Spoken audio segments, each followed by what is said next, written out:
Hello, welcome to another video. Today we're going to be working on the last part, yay, of my Heaven and Earth Designs cross-stitch pattern that I'm doing on a blank diamond painting canvas.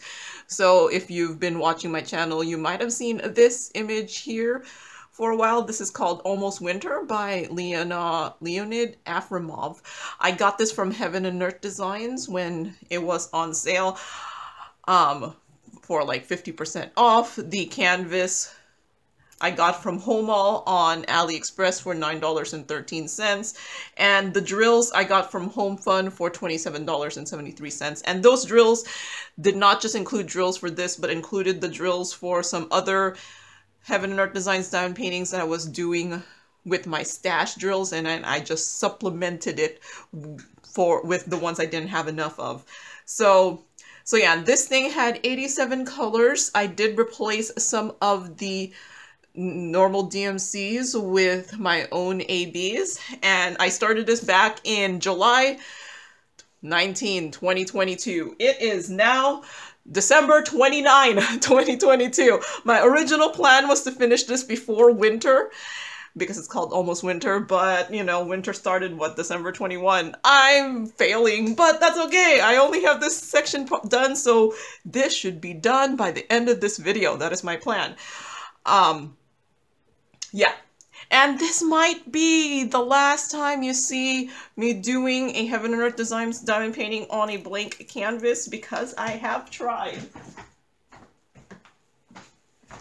diamond painting a Heaven and Earth Designs pattern printed out on transparency paper here. This is a, this was another YouTuber diamond painting between the lines or within the lines. I forgot, I will link her video below.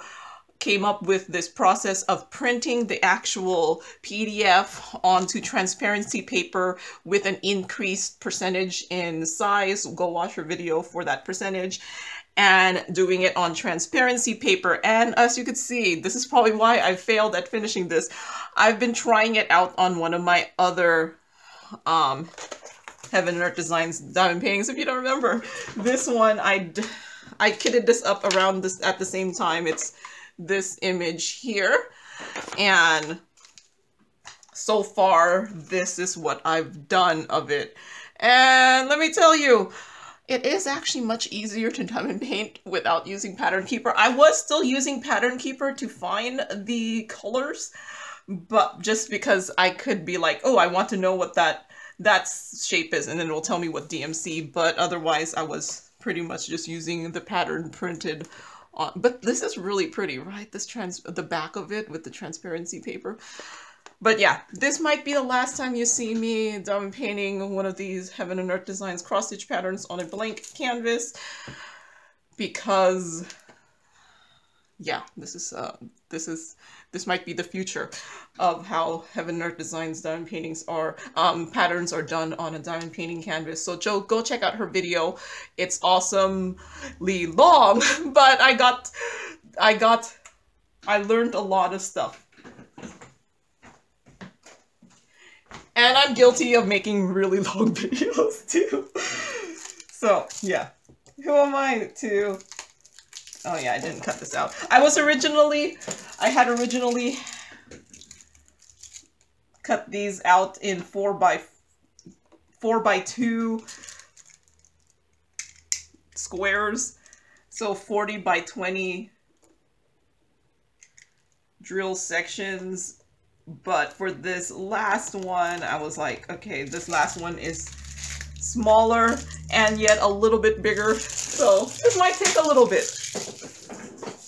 But yeah, this might be the last time you see me doing one of these patterns on a blank canvas. Although I do have 5 more Heaven and Earth Designs patterns that I kitted up earlier, like in October, before that, before Diamond Painting Within the Lines came out with the video.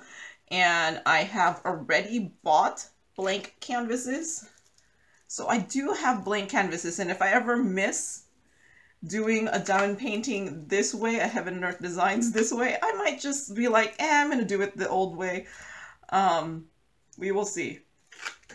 The other way does have a little bit more initial setup because you are printing it and then you have to somehow paste them together. Yes, I'm cleaning my ruler here. So I might miss doing it this way, and I actually don't think I'm that slow doing it this way either. So I'm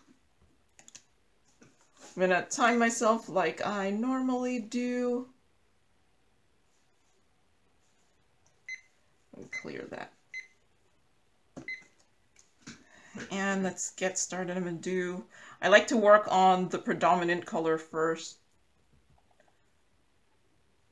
That seems to be the predominant color. At least this part of the canvas is going to be much more colorful than lots of the previous ones I was doing. So since I'm on the last square, this is the time when I'm not going to be surprised if I start running out of drills, because since I did get the drills myself, I was a little stingy on my extras, so I wouldn't be surprised if I run out, because like I said, since I was sourcing the drills myself, I was a little bit stingy on the extras, because I'm like, I don't need that many extra. So if I do start running out of colors, it's because of me. It's my fault.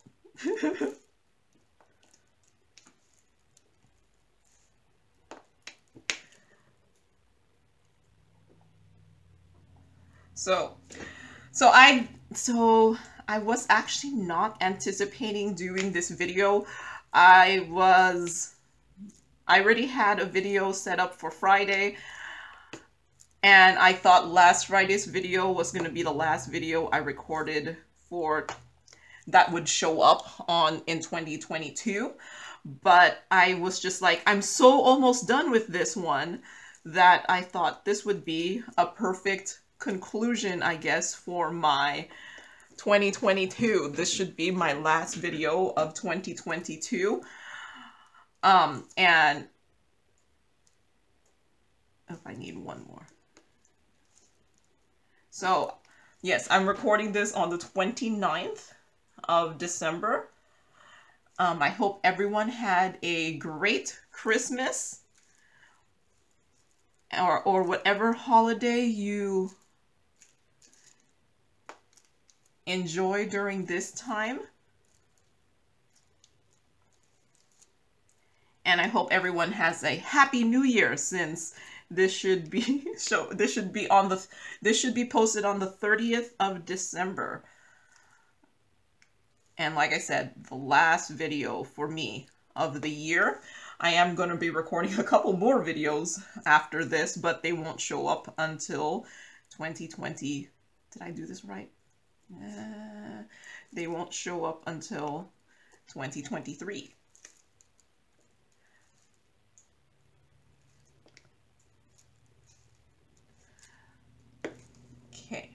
Okay. So what happened since the last, I don't know what, the last time I did a WIP and chat? Well, okay, start last week. It just feels like so much stuff. Like, so last week, it snowed again in my area, but it wasn't as much as the last time it snowed earlier in December. But the time it did snow, but on Friday last week, so I was planning to actually go to work on Friday last week. I had you know how you make these plans of what you're gonna do, you know, and I was planning to take a couple days off during the week between Christmas and New Year's. So then I was like, I have to finish this stuff. So I was at work on Thursday, and it was also our holiday party then. Actually, not that many people. Well, I mean, there was a good amount of people, but a lot of people skipped the holiday party, probably because it was so close to Christmas. It was on the Thursday before Christmas, so a lot of people have already like kind of made their plans to go off.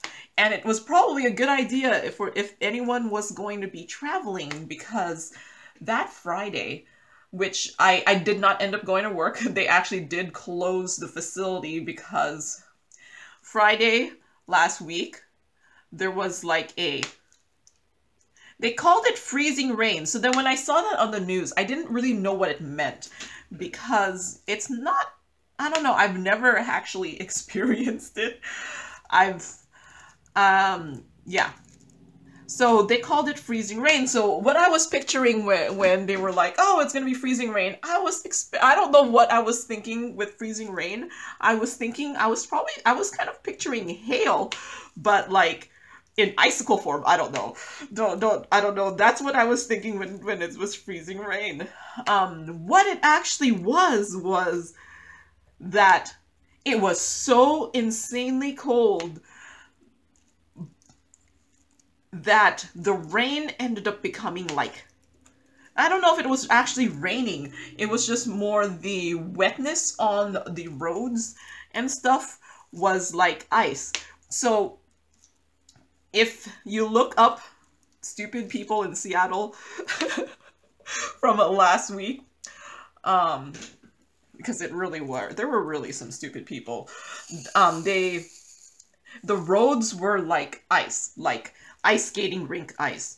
So there were a lot of people who were, I guess, a lot more, either they were stupid or just a lot more confident in their ability to drive in this condition. But Seattle has hills, and there's a lot of videos of folks sliding down hills in their cars. I don't know if it's funny or it's just like, yeah.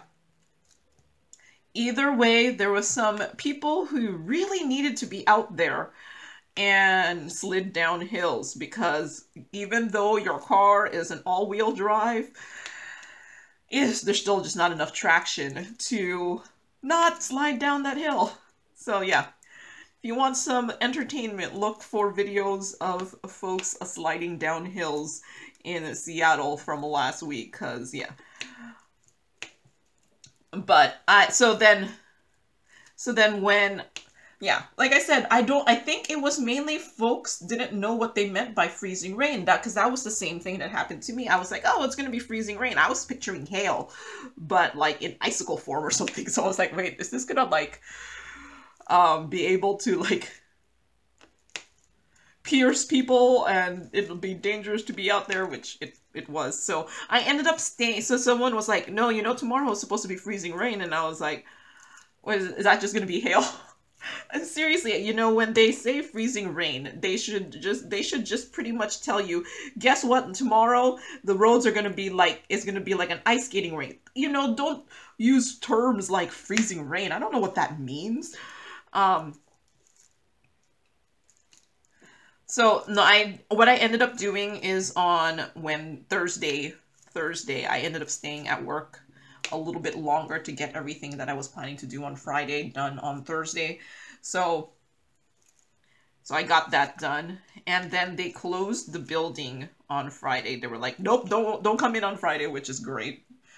I mean, I was not planning to go in and work from home, but the folks who don't really have anything to work from home got a free day. But that's fine. Since I worked later on Thursday, I ended work a little bit early on Friday. But yeah, no, I'm just like, if you're gonna tell me it's gonna be freezing rain, you need to just literally tell me what it is, because I don't know what freezing rain is.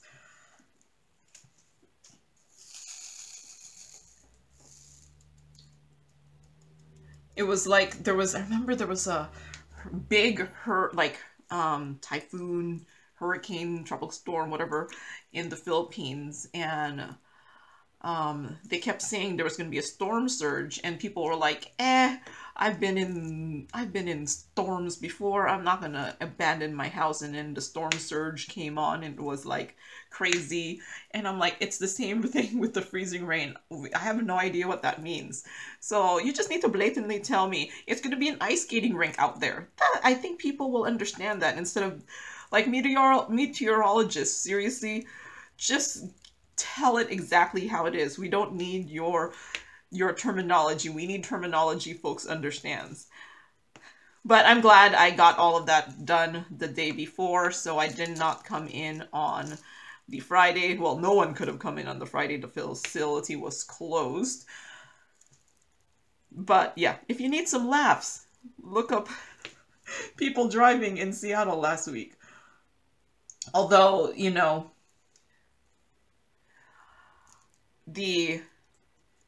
we did not have it that bad. Other places in the US had it much worse. So I'm glad I can laugh about some of the stupidity of Seattle drivers. But I know it could have been worse, and it was worse in some other places. So I hope those who had the worst conditions were able to stay safe.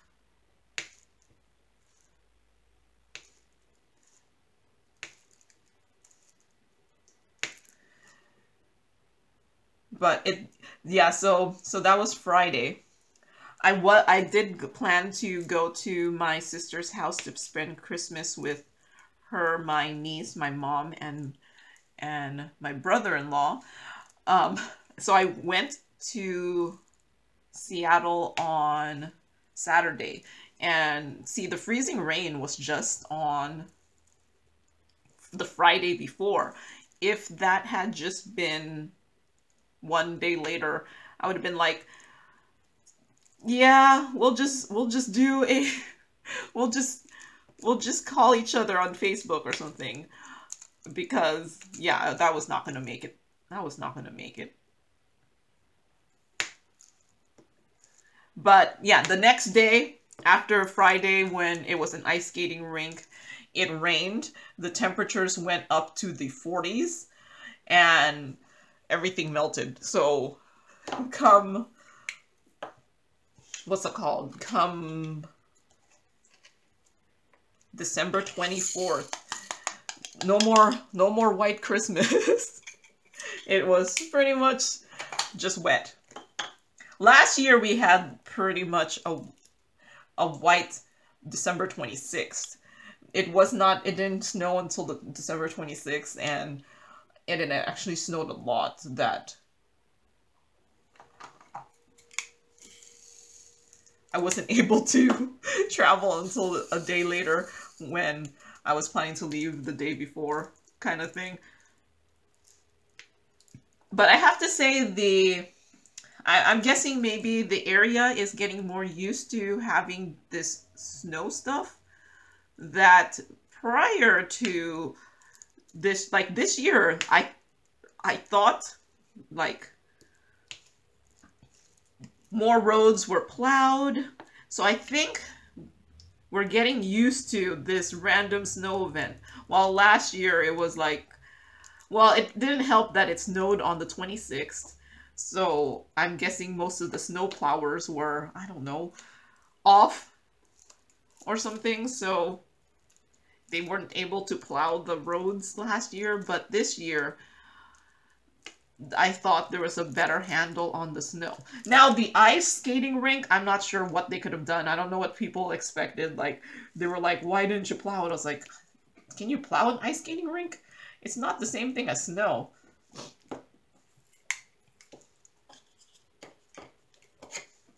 But no, I thought the response this year to the snow was much better than the previous years. So, yeah, I'm guessing we have the cities in the area have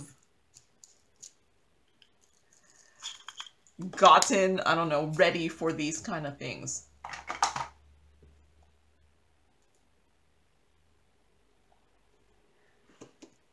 976. That it wasn't as bad as last year. Okay, some of these are stuck together. I hope I have enough. I need 158 pieces still. I might not have enough. We'll see. Alright, so that is the crazy weather from last week. So I did, like I said, I went to my sister's house on the 24th after the crazy ice skating rink day, and the next day it was all melted, no problems whatsoever on the roads. Although I heard that there was warnings for floods, but I do not live in an area where the flooding occurred, so I did not experience that. Floods and landslides, and I don't live in an area where that will affect me. So I made it to my sister's house on the 23rd.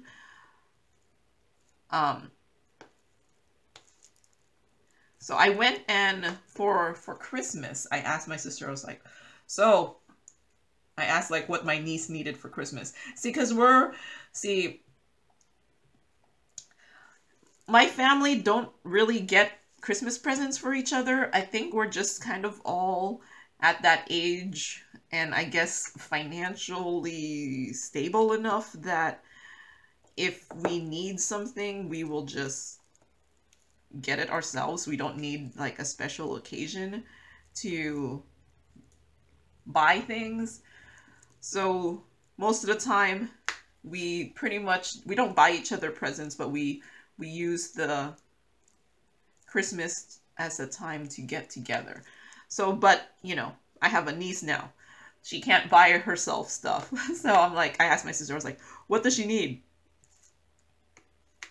And because my sister has been getting a lot of free stuff, like from those buy nothing groups. So my sister has yet to really buy my sister clothes. Like, I mean, my sister did buy my niece one of those Christmas sweaters just to have a Christmas sweater. But otherwise, all the clothes pretty much secondhand from the buy nothing places. And I mean, some of the stuff she gets is still like with tags and things. So yeah, babies just grow out of their stuff really quickly. So I didn't want to because she's also been getting a whole bunch of like stuff also from the buy nothing groups. So I didn't want to just buy stuff. So I asked my sister, I was like, so what does she need?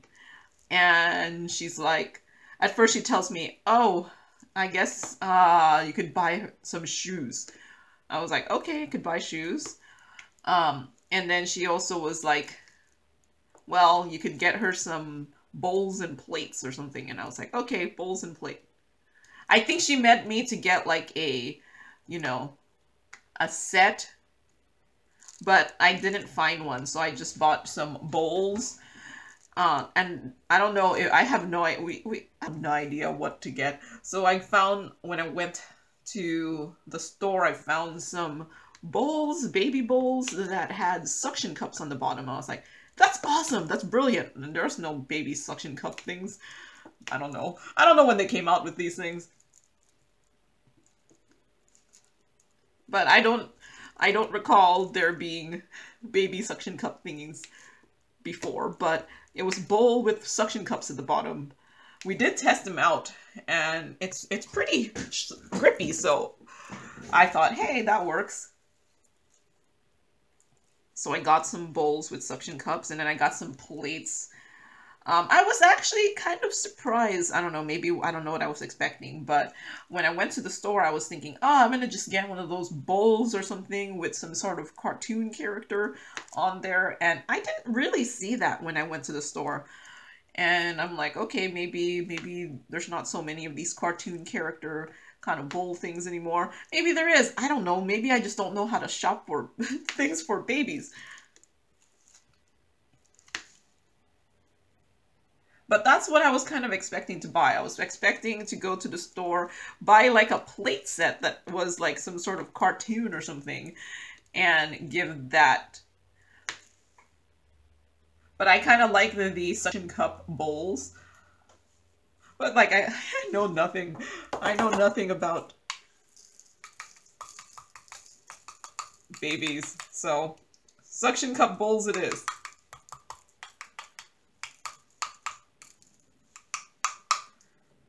Okay, I'm just trying to see if I... So I don't know if you can tell the things are kind of stuck together. You know what? We'll make this a teaching moment. Oh, if you don't know if the drills are stuck together, you can actually get like a green plate and another one and just kind of try to split them apart doing that. It sometimes works, it sometimes doesn't, depends on how stuck it is. I've heard people say to get the drills and put it in a pill bottle with a coin or something. I don't really take any prescriptions, so I don't really have pill bottles. But so this is what I usually do. So the two green boats. So keep the green boats for, see now they're all like kind of separated. All right, done with the teaching moment. So yeah, I got, what was I saying? I don't know anymore. I'm actually surprised I can do this and talk at the same time because it does take a little bit more concentration. I think I need to pause for a little bit. Okay, I had to blow my nose because I was gonna start sniffling on camera. I didn't stop my stop thing. Oh well. All right. So what was I doing? Okay, I was on this one here. So yeah, I went over to my sister's house for Christmas. My niece is actually like really crawling now. And she could even kind of walk up the stairs. Not walk up, but like crawl up the stairs. It's really fun to watch. It's this one. And her teeth are still not fully out, but they're so cute. I don't know. I don't know why.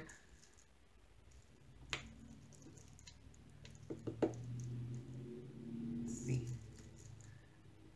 And she's eating like real food right now. Like my sister got her these crackers or something that like dissolve in the mouth, and she just loves that stuff. She just like chomps at it.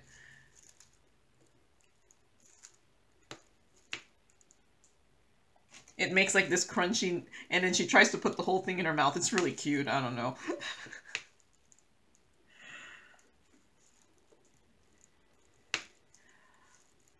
But yeah, so I had gotten her the bowls. We didn't test them out on her yet, but we will see if the suction cups hold up. She's probably gonna figure out how to like easily take them off.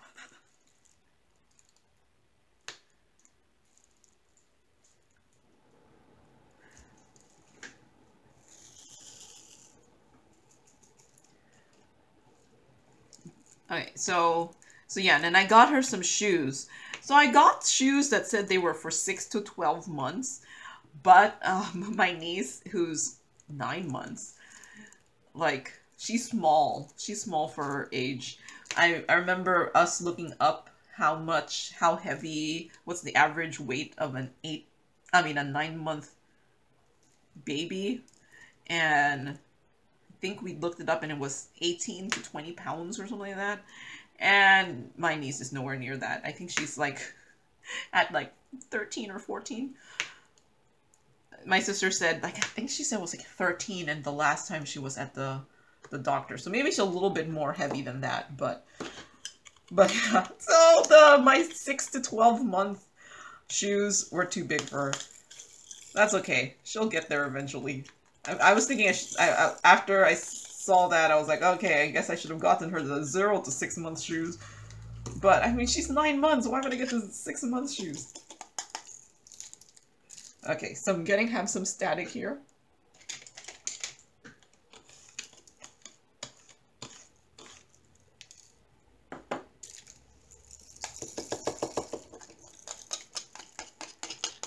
So this funnel is actually from Bella Art and Nicole, and then this tray is from Nix's Notions. They actually sent me a large amount of trays, and this is just one of them. Perhaps I should use this one, but this is such a small section that like these bigger trays are just overkill.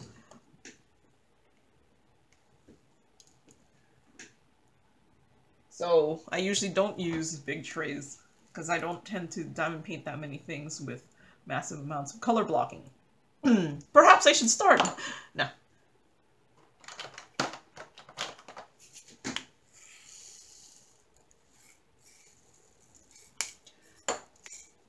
So yeah, other than hanging out, hanging out, didn't really do that much for Christmas.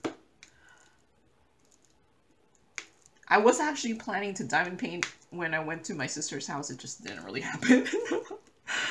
Yeah. So I didn't get that much done.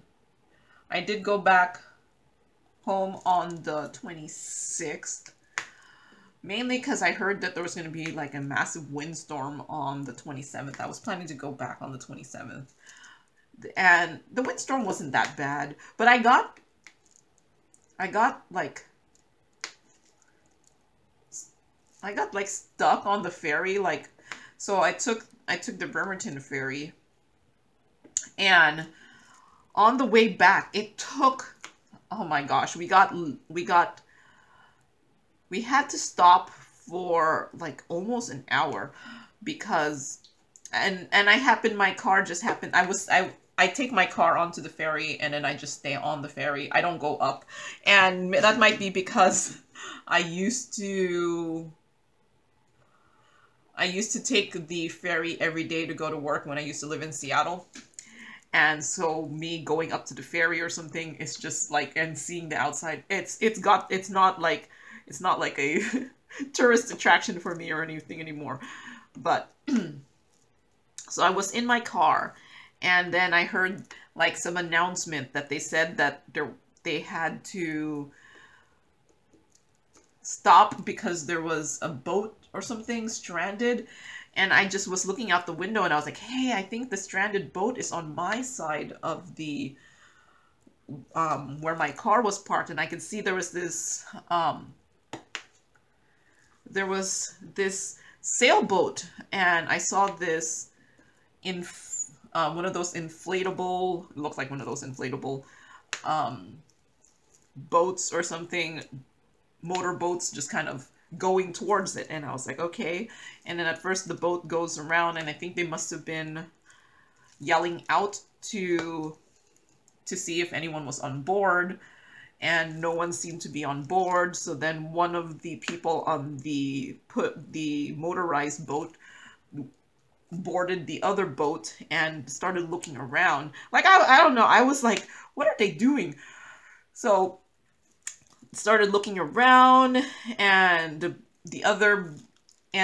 I'm guessing they found no one because I didn't see another head pop up. So I think the boat was just kind of floating around, and it must have gotten loose during the morning, because that morning, and that's the reason I was leaving earlier from my sister's house, there was a windstorm. It was really, really windy. Like, you could hear it from the house, where it was just like super windy. So I'm guessing that boat wasn't tied well. I don't know. Aren't they supposed to be anchored? Maybe it it lost the anchor tie. Whatever. I know nothing about boats, so don't don't quote me on this. So then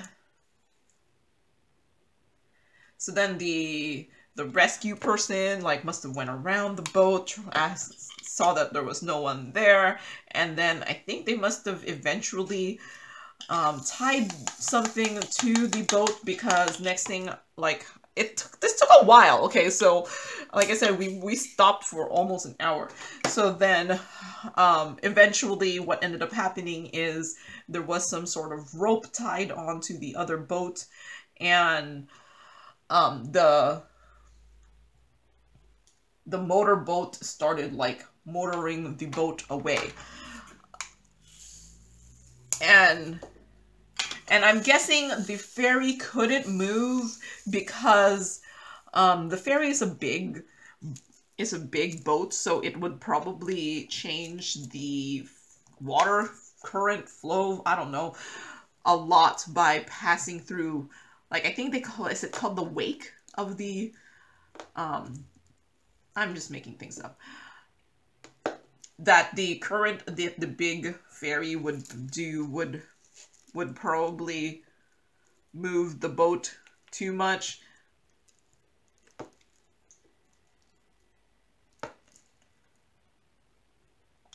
So yeah, during that whole little like rescue thing, which I kind of did watch, and of that empty boat, I'm guessing, we were stranded for almost an hour. So I didn't get home until it was a long boat ride. The Bremerton to Seattle ferry is actually already an hour long, so that just made it even longer, I think. No, it is an hour long. That's not almost an hour. It is an hour long. So it just made the whole thing, the whole trip actually really long. I was thinking, man, I would have been home already if I just drove around Tacoma instead of taking the ferry. But I think I've gotten lazy. Like, I don't like driving. That's why, like, I complain about going somewhere and it takes like 20 minutes because I don't know, I just don't like driving. But I'm willing to sit on the ferry and do nothing. I mean, I got to watch YouTube videos and stuff like that.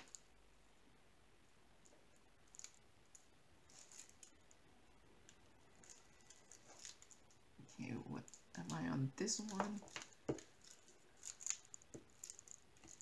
But yeah, no, I think I just don't like driving.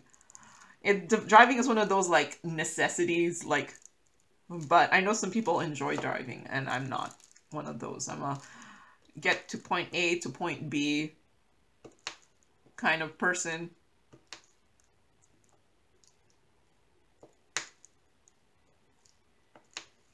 And that's why I'm like, I don't really care about cars too much.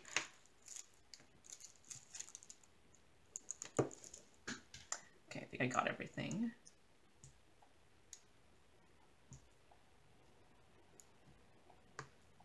Okay. So far, I have not run out of anything, and I'm jinxing myself by saying that. But this is a pretty colorful section of this.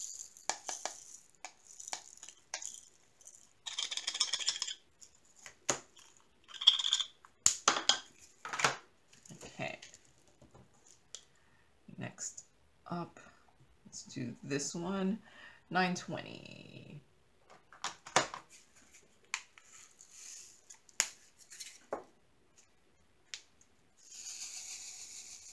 So yeah, let's see. What else? Oh, I don't know.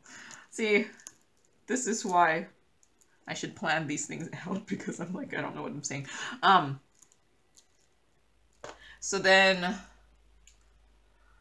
I've been home for the last couple days. I was planning to record yesterday, but I didn't. Instead, I had a couple house things I needed to do. I got, did I mess up on here? I see I needed one more of whatever this arrow is, which I see. Oh man. I spilled a whole bunch of drills because the top of the Tic Tac container came off.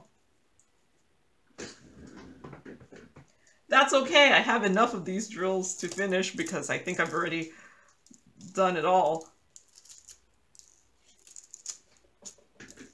Though that's the one bad thing about these Tic Tac containers is sometimes the tops are loose. You could probably put a piece of tape on there. That's okay. The vacuum will get it. Okay. So, there's that.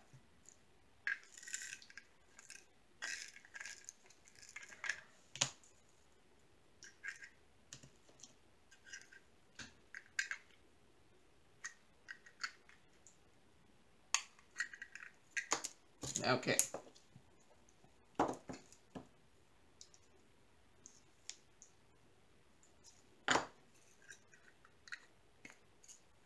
Whatever.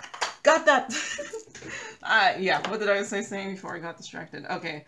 So I was home for a couple days. I was supposed to record yesterday, but I didn't. Instead I was okay, so I've been doing a couple house things I needed to do. So one of my fire smoke detectors, just like it like kept beeping, like after a month of me replacing the battery, and I was like, this can't be correct. Like, I just replaced the battery. Why is it beeping again? So then I go look up, you know, Google this stuff. And one of the things on Google told me that smoke detectors should be replaced every 10 years. And I'm like, okay. So my house is 15 years old. I would not be surprised if my fire smoke detectors are 15 years old. So I thought, okay, I should just so then I turn the, you know, there's actually there was a manufacture date. I like opened up one of my smoke detectors and there was a manufacture date on it of 2007. So I was like, okay, this might be a 15-year-old smoke detector. I know they do work because the smoke detector that's closest to the kitchen does go off periodically sometimes when I cook things, because I have one of those stoves that the vent, the blower vent, I don't know, hood, what thing is under a microwave, and I've been looking it up, and under the microwave vent things are not as powerful as the ones that are just standalone. But either way, that's what I have. My hood is under the microwave, so sometimes it's not powerful enough to suck up when you cook things. And yeah, so my fire alarm next to the kitchen does go off quite a bit. So like it's kind of annoying. So I do know they work, and I thought the reason my alarms were going off all the time or I needed to change the battery all the time, was because they go off. So then I was like, while maybe the battery is supposed to last an X amount of time, when they go off, they might lose battery. But then they're also hooked up to electricity, so I didn't think that was it, because, you know, isn't the battery just supposed to be backup? Because if they're hooked up to electricity, I don't know. I know nothing. But either way, I was like, one of them, like, it would normally be fine for months. And then, but one of them I was replacing like after just like 3 months, because it beeped, and then it became like 2 months, and then it became more like 1 month. And I was like, because I've been putting stickers, I put a label on the battery when I replaced it, because I didn't replace them all, because it was just like that one. I put a sticker on the battery of when I replaced it, and then I was like, I only replaced this like a month ago. So then I was like, something was going wrong. So then I go look up like, fire detector, smoke detector keeps beeping. And that's when I found out that you're supposed to replace the fire detectors, smoke detectors every 10 years. And I was like, okay, Yeah, so it was probably a 15-year-old smoke detector. And so at first I went and just got something on Amazon. But when it came to me, the thing from Amazon, I was looking at it, I was like, the plate to hold the smoke detector up to the wall or the ceiling didn't have the holes drilled into it. It had like, it had the plastic plate had like, you know, markings where you could have drilled into it, but it was solid plastic. And I was like, am I supposed to drill into these? Like, I thought at first, I was like, okay, maybe if I just try to knock into them, it'll pop out. No, it was a solid piece of plastic. And I was like, I don't know what's wrong with this. So then, and then I saw that I would have to turn off my electricity because I would have had to rewire the connecty thingy. Because it was a different connection thing. And I was like, okay.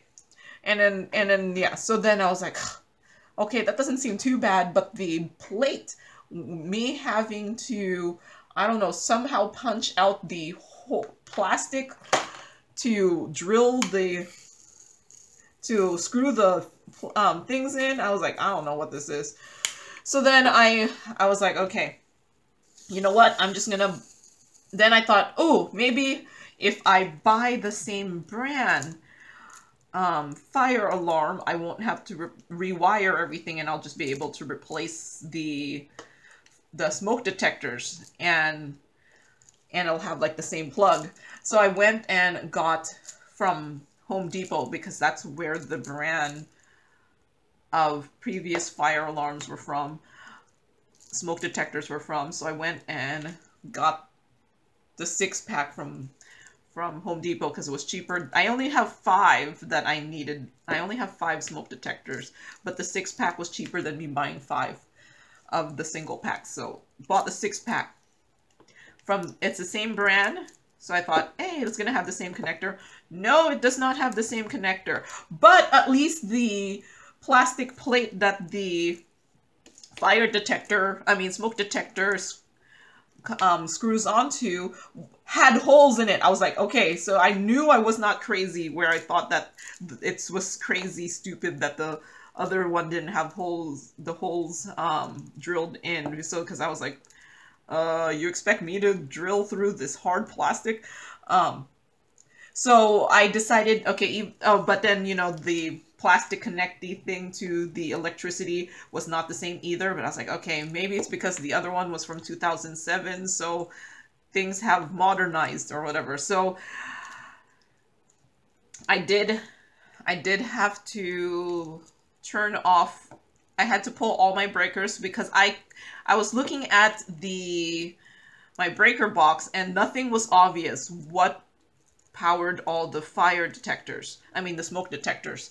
So I was just like, you know what? Let's just turn them all off. So I turned off all the breakers and then rewire. Well, at first I took off all the old ones because I was like, I don't want to be doing that in the dark. So I took off all the old ones and then I turned off the breaker and turned off the electricity.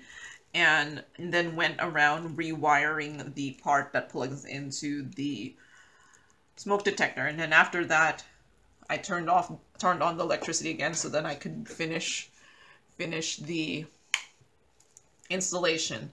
And let me tell you, it's so much easier when the plates were pre-drilled, because I was like, I wasn't gonna do I was glad I went and just got the other one from Home Depot. I have to return the other one from Amazon though, but that's okay. The return policy is not done yet. And then I put it in, and let me tell you, these things are so much louder. I was like, oh my gosh, that's so loud.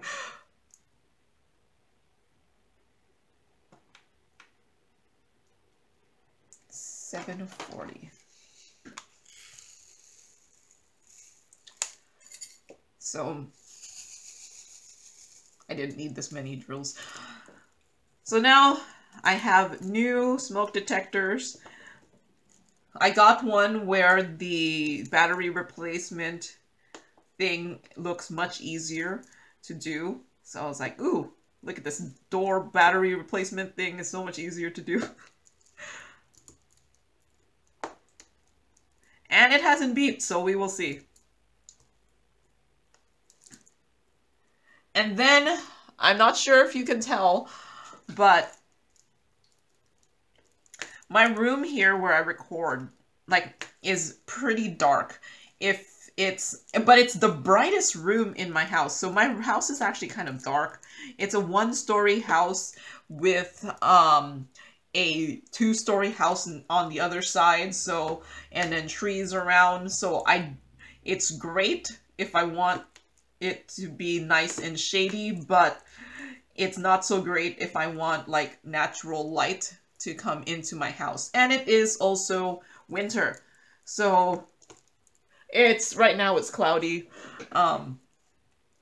So I ended up getting a shop light, one of those shop lights, you know, those bar lights that you can normally put in the garage or something. And I put it up directly above me here.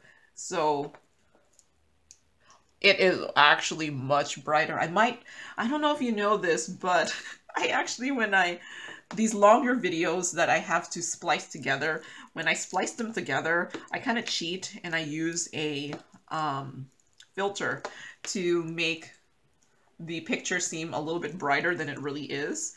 But I kind of don't like the filter because the filter, I think, what do you call that? I'm not sure. Like, it cloudies up the image. Not sure if that's the right word. Like, it fades it a little bit. So if after I watch this back, I can't tell from my little tiny screen. After I watch it back on my computer, I'm going to see if the lighting is good enough that I don't have to put the filter in, and you'll just see my natural, hopefully, lighting. So yeah, I have an extra light up atop. It actually wasn't too bad to install. In fact, I'm like thinking I need to get another one and put it on the other side of the room, because the other side of the room is my work table from when I'm working from home. So yeah, this room is my office slash recording room slash craft room. So, well, I guess I'll call them the craft room side, my recording side, my craft room side. So this, yeah. So I have one table on the other side of the room and then one table on this side of the room. And then the center is kind of just empty.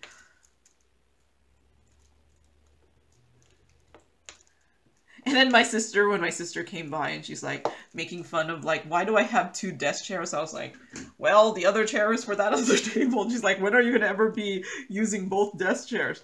I'm like, I don't know. I was just able to, yeah.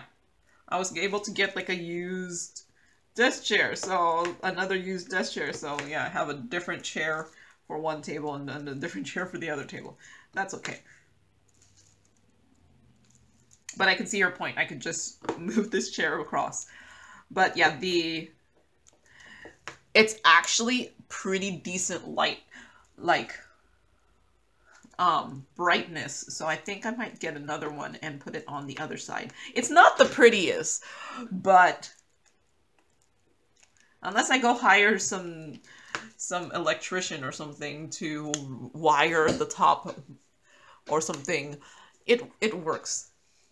And this is my office area, so it's not like it needs to be pretty. If folks can come by there, I'll just close the door. This is not the prettiest room. I have a lot of my diamond painting stuff in here. I have my office stuff in here. I have stuff on the floor, which is my like PR package stuff that sometimes I just like, I have some stuff on the floor. I'm like, yeah, I'll get to it. My PR package stuff that I have not put away yet, or I haven't done the unboxing yet. So yeah, not the nicest room. It just requires me to just put stuff away. But sometimes putting the stuff away takes a little bit of effort. It's actually not that much effort. I just kind of just don't do it sometimes. Especially when, you know, No one's gonna see it other than me.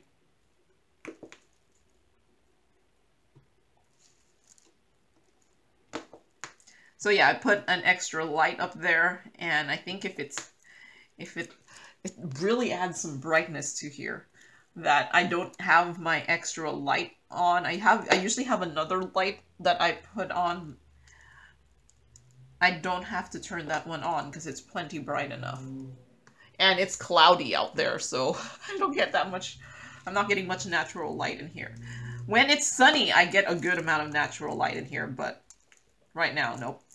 So I'm hoping this will be bright enough. So like, I'm using a really old tablet to record this video, and I've been doing the tablet recording since pretty much the beginning. So if you're like doing a YouTube channel and you think you need like some fancy camera or something, sure, you might get slightly better video getting a fancy camera, but I think lots of times you just need a lot of lighting. I think the lighting is the main thing that you need to do relatively, I don't know. Like I said, my video quality is not the best because lots of times I just don't have the nicest lighting, and that's why I've been buying a lot of lights. But a lot of people watch the diamond painting things mainly for, at least my videos are, because I do the long videos. You don't need super duper beautiful crisp quality, because again, I don't know. But I bet you if I just got, yeah, maybe that could be my 2023 YouTube expense, is to get a nicer camera for recording. Because last year, or this year, last year, I'm already thinking it's last year. This year, my YouTube expense was to get another computer, because the processing of the videos just take up so much time that it was pretty much taking up all of my computer's time, that I got a new computer. I mean, my old computer was pretty old already, so it was time. But yeah, that was my 2022, I'll call that my 2022 YouTube business expense. So perhaps my 2023 one will be to get a camera, or maybe a slightly better tablet that has a better video.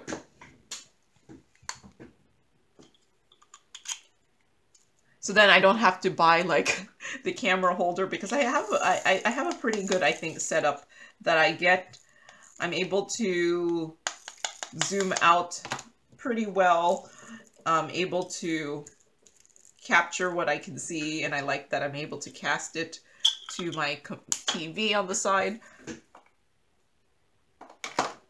Look at how beautifully orange this is. I like it. Okay, next color. Let's do this one. 3826. There's too many numbers. Here it is. All right, so I think I am done with my own topics. I don't know what else to talk about. Oh, I have to computer. I'm trying to make my computer wake up on the side. So this is my old computer, actually. I actually do most of my YouTube stuff on my old computer. Like by processing the videos and stuff. And my new computer, I mainly use that to actually do like the answering people's comments. And yes, I know I'm behind on the answering people's comments thing. Yeah. I do appreciate all the comments, and I will get to them at some point. But I'm usually about 1 to 2 weeks behind on my answering comments. And I apologize for not being more timely. I think I just need to catch up. Like, I just need to, like, sit down and just catch up 1 week, and then I'll be caught up. And then I could answer them daily like I was before.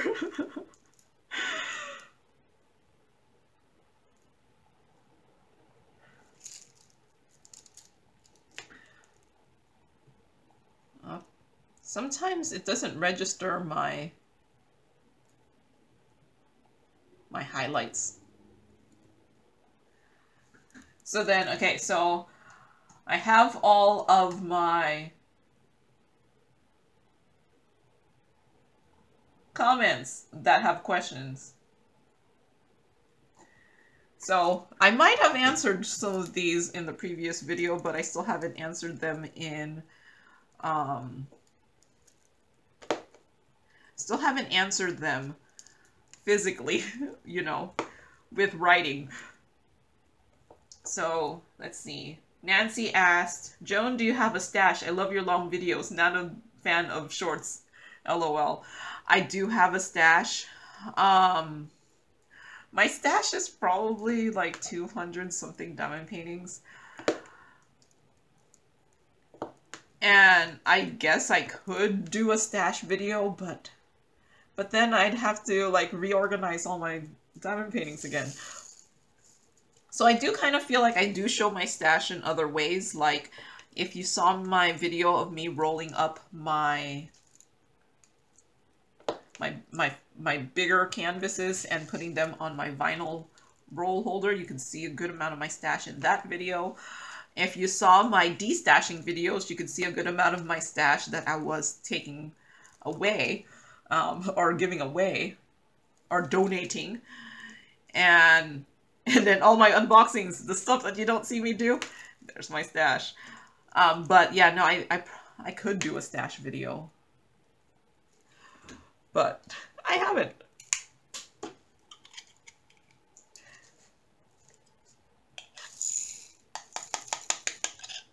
But yeah, no, I have like 200 something diamond paintings, and that's even after me donating like 60 of them. And that's why I donated 60 of them, because yeah, no, I have too many diamond paintings. I'm fortunate that doing this channel has given me the opportunity of getting a large amount of diamond paintings for free. It does keep me flush with diamond paintings. And while I do a good chunk of them, there's just not enough hours in the day. I wish there were to do them all. And I like doing these, like, apparently harder projects like this thing. Because, I don't know, I'm entertained by the challenge. Entertained by the challenge. And I like the fact that this uses, can use my spare drills. For some reason, it's really fun to kit up from my spare drills. This is another one of my colors that have a lot stuck together. I don't know why I have so many. I must have overgotten for this one. Or, I mean, maybe there was a lot.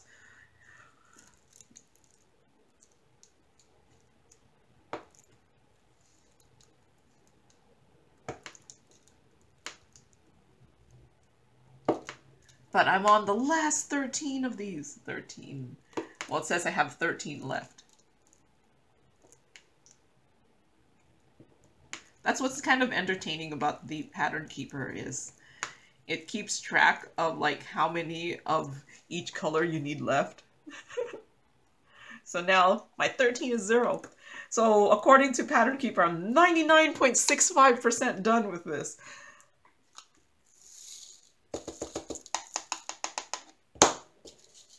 Let's see, next one, let's do this percentage sign. 738 says I need 9 more pieces.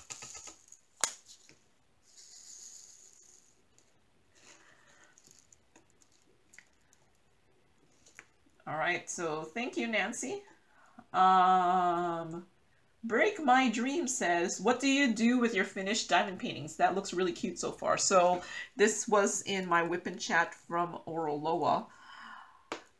Most of my finished diamond paintings actually just go into a portfolio book for me to look at in the future. A large amount of them are also framed and hung up somewhere. Well, I don't know if a large amount. Some of them are framed and hung up somewhere. But yeah, most of them just go into a portfolio. Someone did tell me that they have donated their finished diamond paintings to like hospitals or something, or nursing homes or something, and I was like, huh, that's a good idea. I might have to look into that. Because I have a lot of finished diamond paintings, and especially my older ones. I'll probably keep my newer ones with me for a little bit, but the ones from like 2020, you know, if they're just in my, like, I'll keep like the ones from like the current year or something, and then some of my favorite ones that I don't want to part with, but I can probably, I don't know if there is a, like, donate some of them.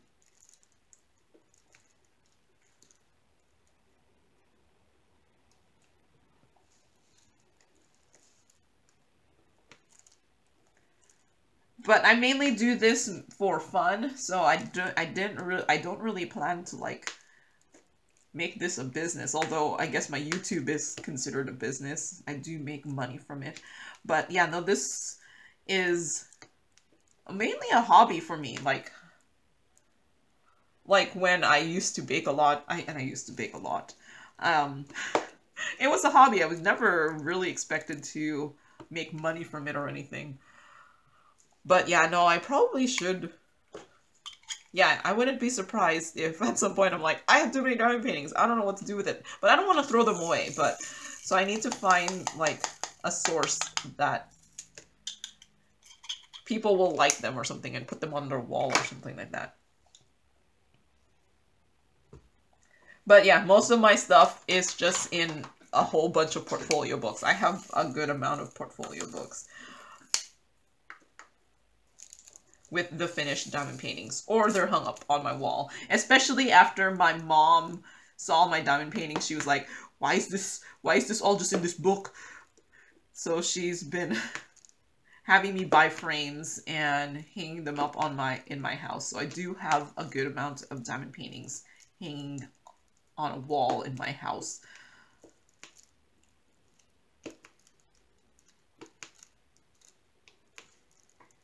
Okay, I got everything there.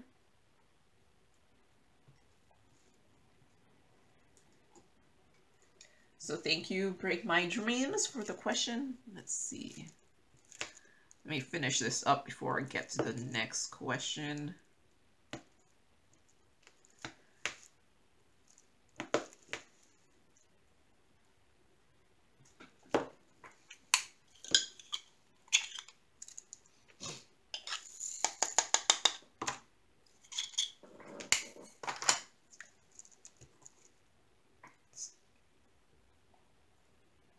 Okay, 402.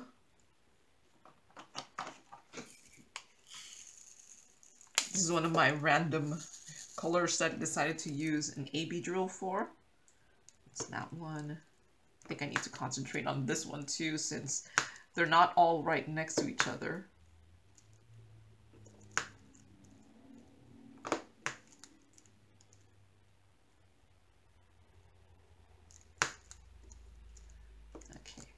So you know what I've found is, like, I'm actually using the tip that has the square hole in there. And while I don't think it's supposed to, I don't think it helps you get the drill like all square and like, it's actually a much smaller hole than this here, that I actually think I like it better, and I think it would work for rounds too. Just because you don't have this big squishy thing.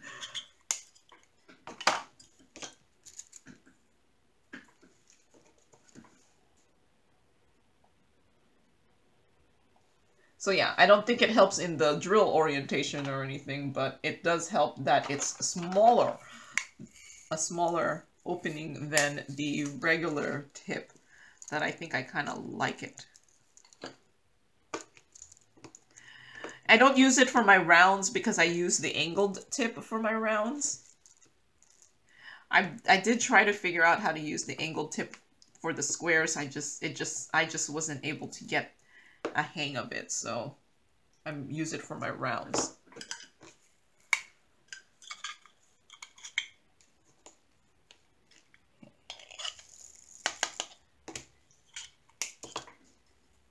Okay, next question. So Barbara asked, Joan, watching your destashing video too, you rolled the canvas with the picture on the outside. On the video where the pictures were, on this video, so the pictures were rolled inside. Is there a difference on how the canvas is rolled?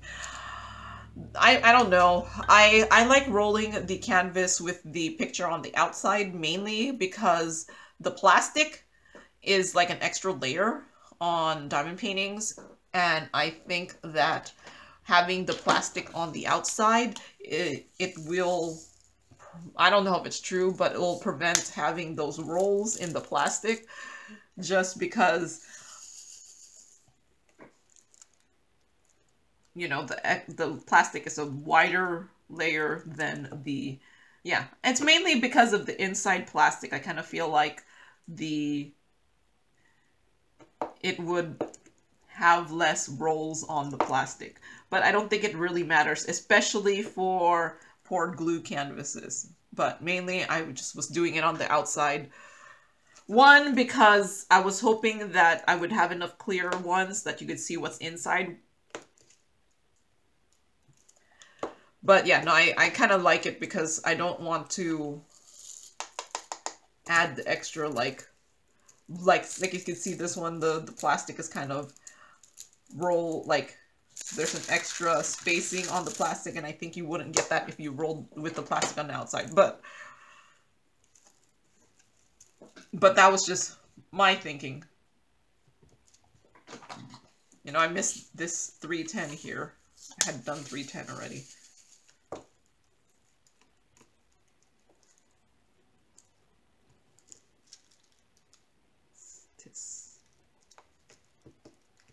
Okay.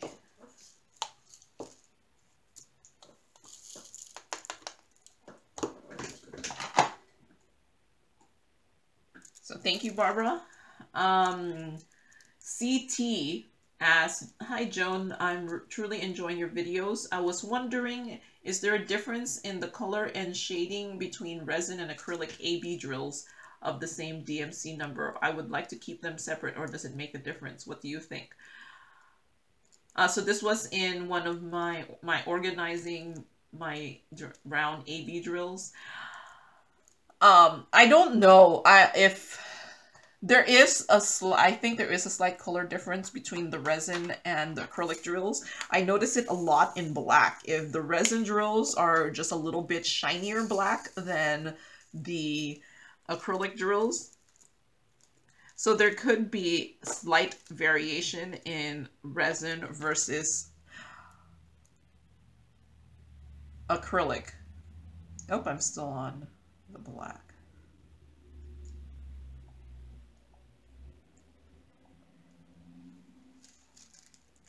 Now rounds, I don't know if there are actually round resin drills, but I don't know. I kind of think that all the round drills, except the crystal rhinestones, are all actually acrylic, but the squares, I notice a big difference between the resin and the acrylic drills, just on how they're shaped. I don't know why there would be a difference in shape. As you can see, I don't really diamond paint rounds that much. I just don't. Maybe I find them too easy. Maybe I just like doing squares, but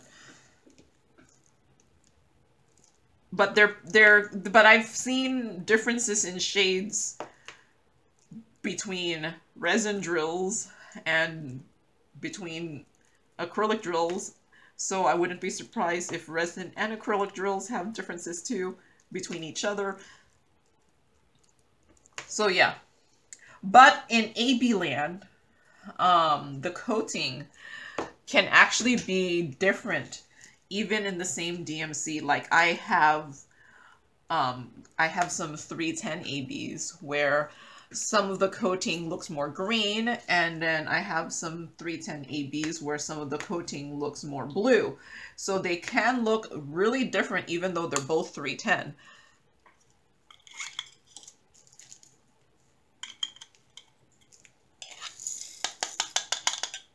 So I just do it by look. If they look different, they're not getting put together.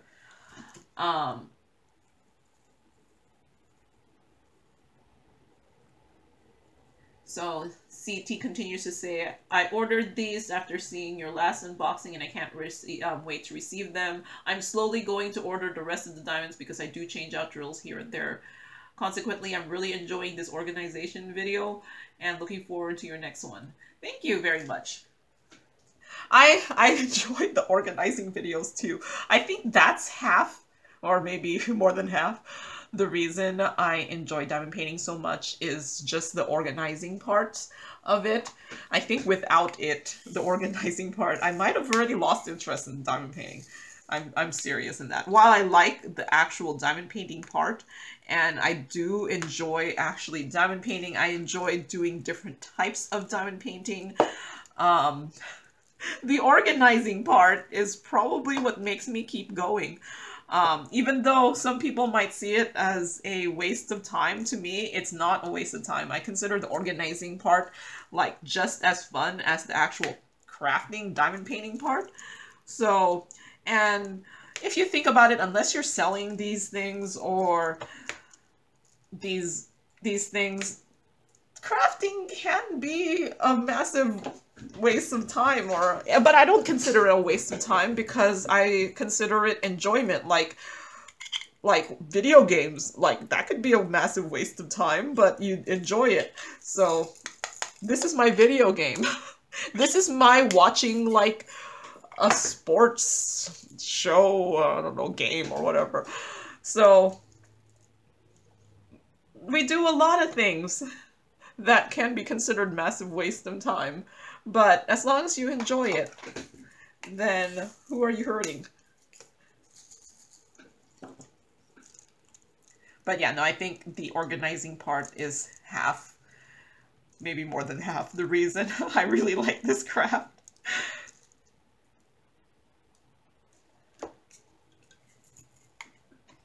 And I think I'm also becoming a drill hoarder, like, I need to, like, get them all.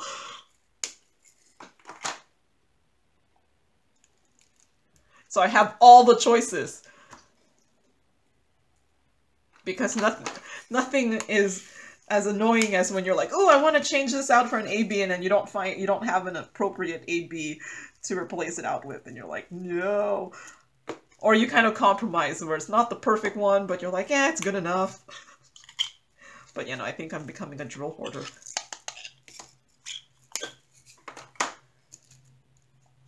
So thank you, CT. So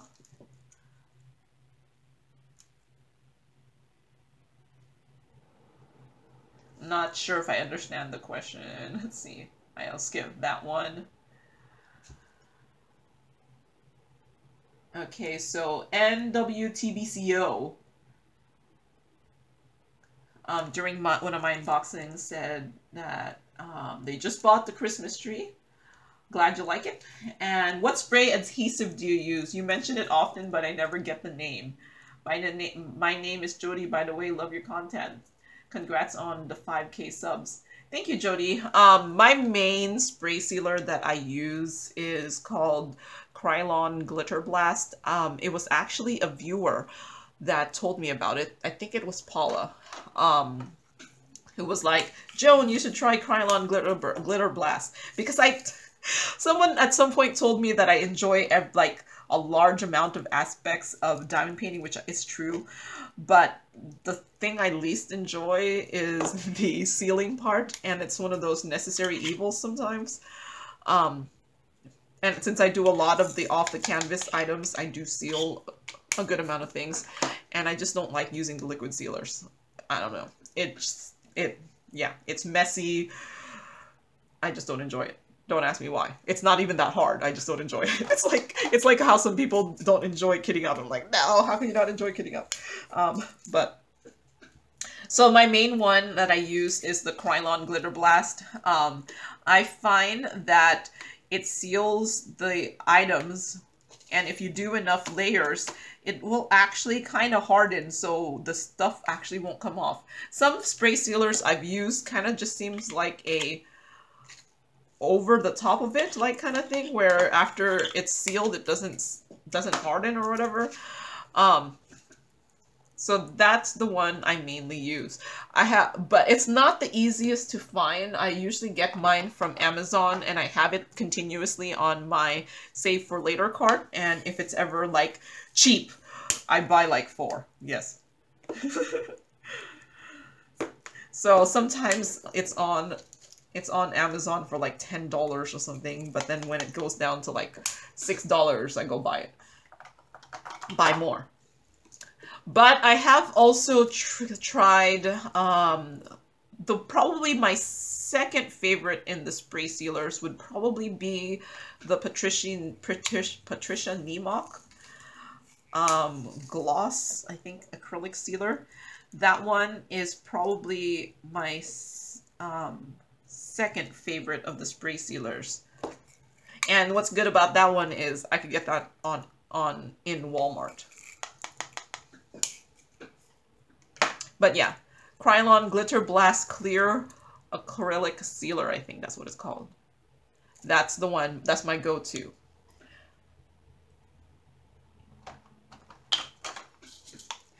Unfortunately, since it's cold, you just heard my stories about freezing rain. Since it's a spray sealer, you kind of have to do this where there's ventilation. So I used to do it in my garage. I can't do it in my garage anymore because it's too cold. So it was actually someone in my work who told me to, if I had a spare bathroom, to spray in the bathroom with the blower on, and then just close the door and then just leave it in the bathroom for several hours. And I did that, and it actually does work. It's just, yeah. I can't wait till it gets warm enough that I could start spraying again in my garage.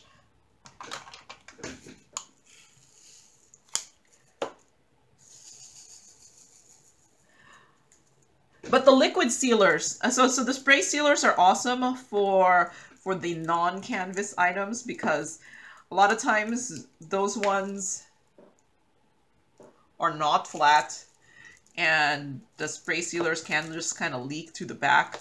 Now for canvases, the liquid sealers can just leak to the back where you don't want it to seal. Now the canvases, the liquid sealers are not too bad because it is a flat surface, and if it gets onto this is the wrong place. If it gets onto the back, no big deal. It's not like you care about the back of the canvas.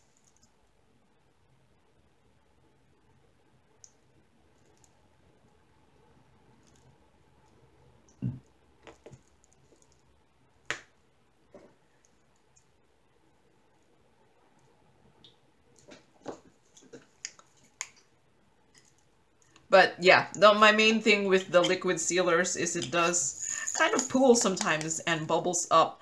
I've been trying to mitigate the bubbling up by blow drying it. I haven't tried it out yet. I did get, it was during the Black Friday sale, I did get like a heat gun. It's still in the box, I haven't tried it. I did get a heat gun. It's mainly supposed to be used, I think, for like if you're gonna shrink wrap something, you could use it to help shrink wrap around the thing. And then I think it's also supposed to be used for like if you do resin stuff, it's supposed to help pop the bubbles. So I'm wondering if it'll work for the sealers to pop the bubbles. So like I would put the liquid sealer on and then put it over there to pop the bubbles. That's the main reason that I don't like the liquid ones. Maybe I don't know, maybe I'm what do you call that? it's user error. I don't know how to brush the stuff on without gaining the bubbles. But I do get bubbles. And I can see it, sometimes it sticks around even to the dryness. And then it just becomes crusty. I don't like it. So I don't have that problem when I use the spray sealer. So I think it might be partial me. I don't know, maybe I'm not doing the brushing of the sealer correct. Someone also told me they use like clear school glue, and I'm like, that would end up actually being really cheap and non-toxic. So maybe if I could do this clear school glue, clear school glue, and then maybe use the heat gun to help melt it a little bit so that maybe there's no bubbles. I don't know. Will there be bubbles? Has anyone used the clear school glue to seal their diamond paintings? I would think that it wouldn't be clear enough for diamond paintings, or it might be too thick. But what do I know? I haven't tried it. But I'm, like I said, sealing is not my favorite thing about diamond painting.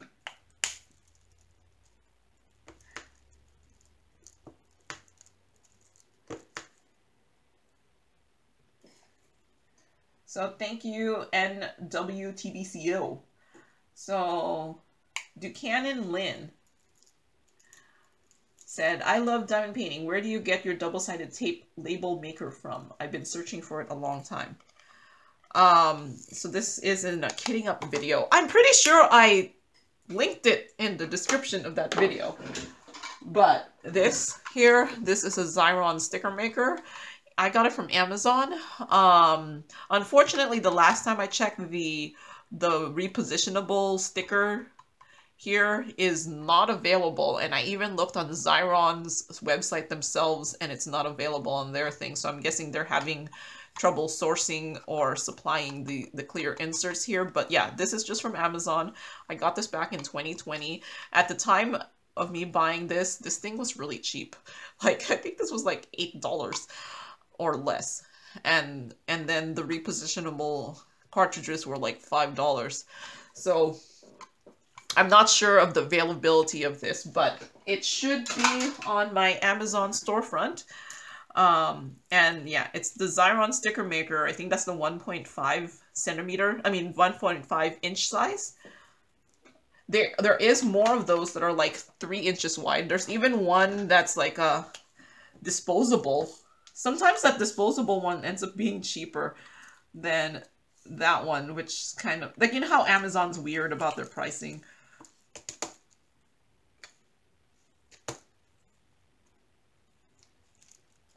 But yeah, I got that from Amazon. You can also just use double-sided tape. I've done that also. if you can't find that. And I don't know, like, I've found this out mainly from a lot of the viewers and things, but apparently some a lot of items are really only available in the Amazon US website. So I guess I'm lucky that I live in the US, that apparently everyone is marketing all of their items to us. I mean, there's a lot of things are not available to us, but we do have a lot of stuff. But yeah, no, the Xyron sticker maker, like I said, sometimes the supplies of them kind of are in and out. But I'm only on roll 2, I'm pretty sure. That's only roll 2 of my for my sticker maker, and I've been diamond painting a while, like more than like 2.5 years. I think it's mainly a large amount of things come with stickers now, and a lot of times I just go the scan and print on label paper route.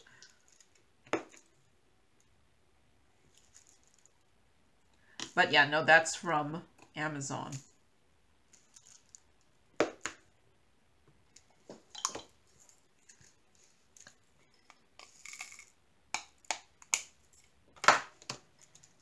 So thank you, Buchanan Lynn. So in my kitting up video from just yesterday for me, like Wednesday, I was kitting up, was it 5? It was part 1 of me kitting up 5 different diamond paintings that I'm going to do of the same image in the 5 different sizes. It was one of those things like I've been wanting to do. I just never pulled the plug and did it until one day Saving was like, oh, do you want to get all of our diamond paintings for like all the sizes for our diamond painting? I was like, okay, sure. I was like, wait, this could be a helpful video so folks can see the difference in sizes when they buy. And it only really works for like if you buy from the same manufacturer. So let's see, what is her question? Let's see. So Barbara said her favorite size is 30 by 40. My favorite size is actually 40 by 50. I'm not, if you notice, I don't tend to do that many big diamond paintings. This is a big diamond painting for me. I don't tend to do that many big diamond paintings.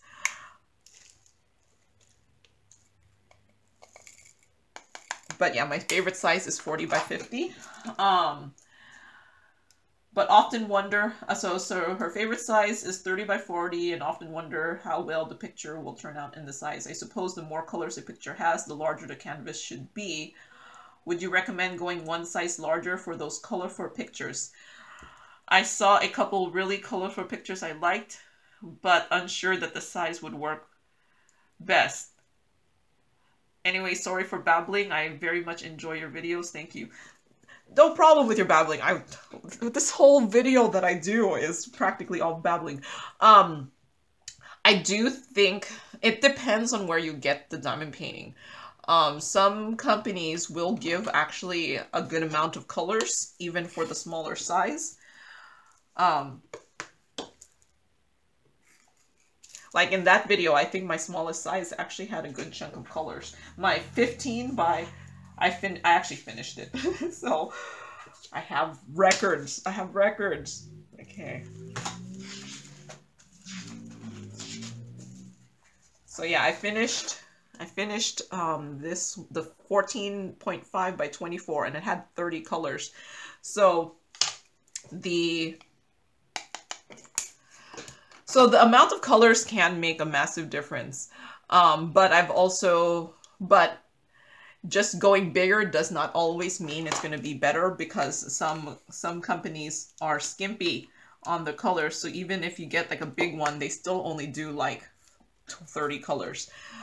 The better companies do increase the quantity of colors the bigger the diamond painting is. But I have noticed like black and white pictures can actually turn out pretty good with just a minimal amount of colors.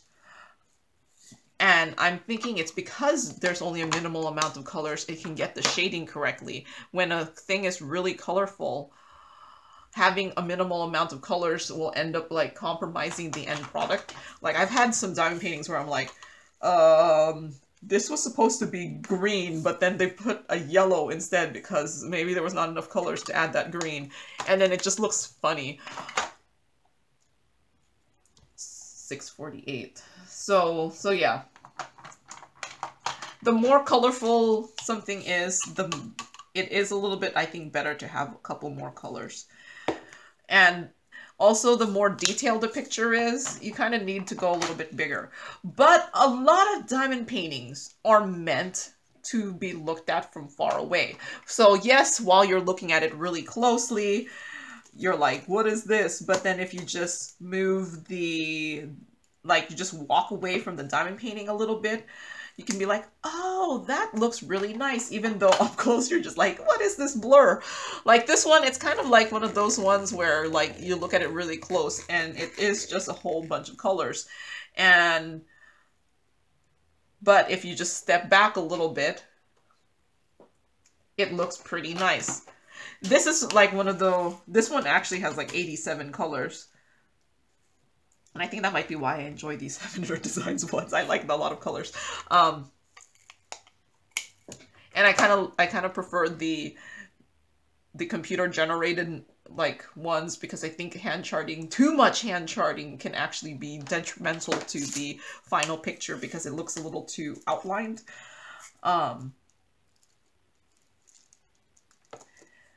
So I do like these ones that are computer generated. I don't know if these are computer generated, but less hand charted with a lot of colors, because I do think they will end up nice. And I do like the fact that I could use my stash drills for these. I don't know.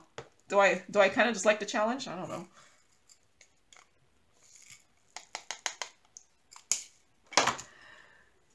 So yeah, what did I say? Would you recommend going one size larger for the color pictures? I think it would be, depending on the detail that's in the picture, actually going one size larger might work out, but it also depends on the manufacturer, because just because you go larger does not mean the quantity of colors are going to increase. So it would just really depend on whether that's one of those companies where going larger means more colors. So if they do say something about like where they have colors based off of how big it is, that might be where you want to buy the stuff. Because it's not obvious, unless you see a rendering of it, it's not obvious how many colors there's going to be in a diamond painting. And actually, I think sometimes going larger with the same few amount of colors might actually be worse, because then you can see the flaws more. So I think it would just depend on where you get it. Okay, last color. 946. I saved a nice color for last. It's a nice bright red here. So now I just need to fill in everything and then I'll be done with this one. So thank you, Barbara. Okay, so Tamara asked, let's see. Hello, I was viewing the shared files with labels and I noticed your DAC sheet and labels aren't current. Did you make these labels? Yes, I did make these labels. And if not, do you know who I should contact about getting them updated? Well, if anyone knows, I don't know, like the DAC, I'm guessing Diamond Art Club maybe came out with more AB colors, did they?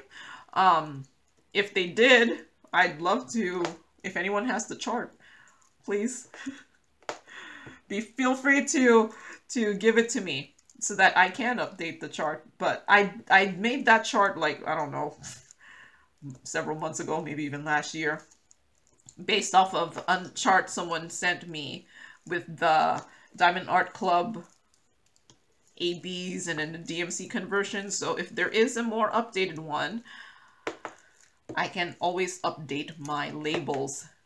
So yeah, who to contact is me, because I made them myself. But yeah, I actually don't do that many Diamond Art Clubs.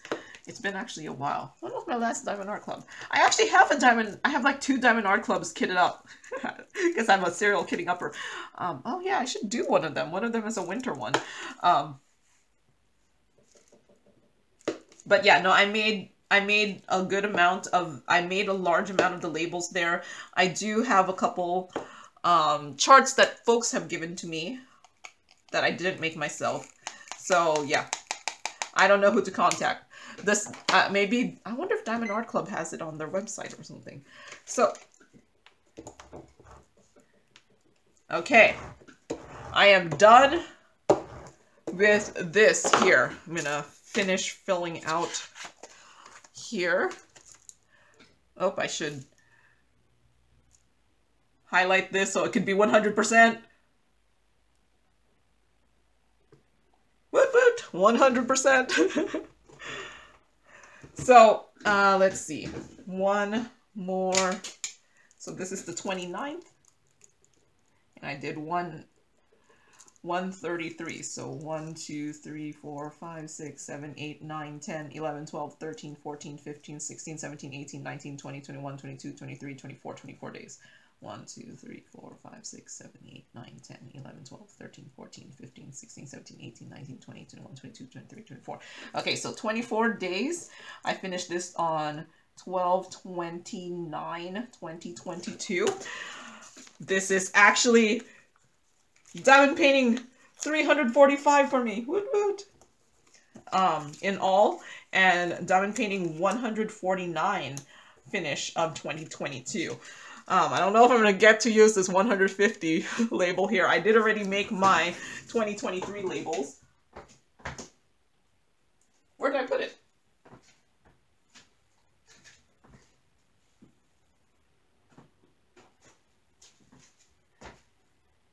Somewhere in this room I made my 2023 labels.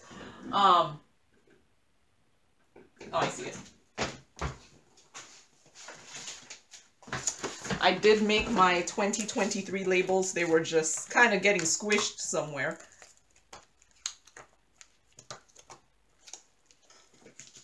Well, the beginning of my 2023 labels. So, yeah, so then 347. So, 1 through 50 here.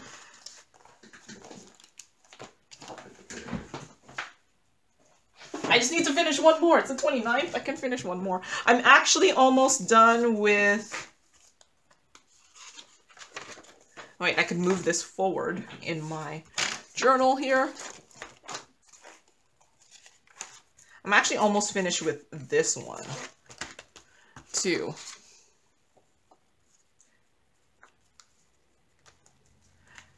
Okay, so... I'm gonna stop the video for now right here, and then I'm going to what's it called that? Put these in my spreadsheet so I can finish up the quantity of hours, and then I will move the stuff away, and then we can see the whole thing. So let me do that. All right, so I think I have positioned my here so that you'll be able to see the whole image. If I just move you up. So yeah, there it is, finished. Woo! So this took me a while. Here's the original image here in case you want to compare. I think it turned out really nice here. I do like all the colors on this. I do like the, you know, since this type of painting, you know, there's no crisp lines or anything. It's a lot of just, you know, paint strokes or something. I do like how this ended up turning out. I think I might actually have too much light. Let me turn off my other light. Nope.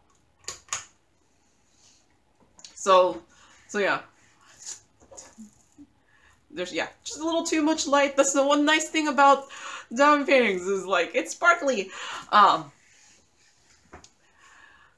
Some of the stuff is not the clearest, like this lamppost, but then I'm looking at it on the original image. Is the lamppost that clear? Not really, but you could tell there's a lamppost here, and then you could kind of tell there's a shadow of two people here. Some of the colors, I think, are a little bit more blue than the original image. Like, see, like, that's a little bit more blue, but it still looks, nice here. And, yeah, and then I did add a couple ABs. I'm not sure if you can tell. They're just kind of splattered all around. There's, like, some ABs in here. There's some ABs in there. There's some ABs in these orange here, and I was just choosing ones that I had when I was doing this. And I think there's an AB in, like, the stuff over there too. But yeah, I think overall this turned out nice. I do kind of see my grid lines here. I don't know if you remember, well, you saw me do it in the beginning. I was darkening some of my lines just to make it easier for me to keep up with the pattern keeper. Otherwise, yeah, I needed the dark lines to help me, like, see the see where the every 10 was, and I do kind of see them in underneath the drills, unfortunately. And I think also doing such small rectangles of sections I do see the clear lines of where those sections started and began. So that's one of the problems with doing the sections, is sometimes you actually will see the clear lines between each section that you did. And yeah, but overall, if you look at it from far away, I think this looks really, really nice. I'm actually pretty happy with this. I actually, when I was looking at this on the light, I had like one drill that was missing, and I was like, and unfortunately it was just a blank canvas, so I didn't know what symbol it was. I just chose something. I was like, well, there's like this yellowish one, I'm gonna just find another yellowish color, and I just plugged that in. So I was probably wrong, but whatever. Can you tell that I have one drill that I just randomly popped a color in? Nope. So let me move you down in case you're wondering. After I did my final tabulation, this took me 88 hours and 57 minutes to complete. That is a long, long time. I'm wondering, did I do any big ones this? And in case you need some reference. So this one here that I did, that was a 60 by 80, and FYI, this is only a 53.75 by 81.25, so actually probably smaller than the 60 by 80. This took me 48 hours and 19 minutes. So yeah, this took me like 40 more hours to do than that slightly bigger diamond painting, while the other one, this one is a little bit hand rendered, so it's a little bit more simplified, and it only had 65 colors. Okay, so it's not that much less colors.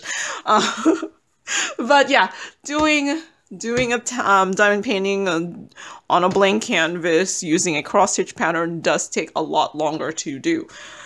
But I've had fun doing this one. I do actually plan to frame this, but okay, so this is a weird size, 53.75 by 81.25. I'm planning to use a 60 by 90 or like a 24 by 36 inch frame. I bought a mat for a 24 by 36 inch frame.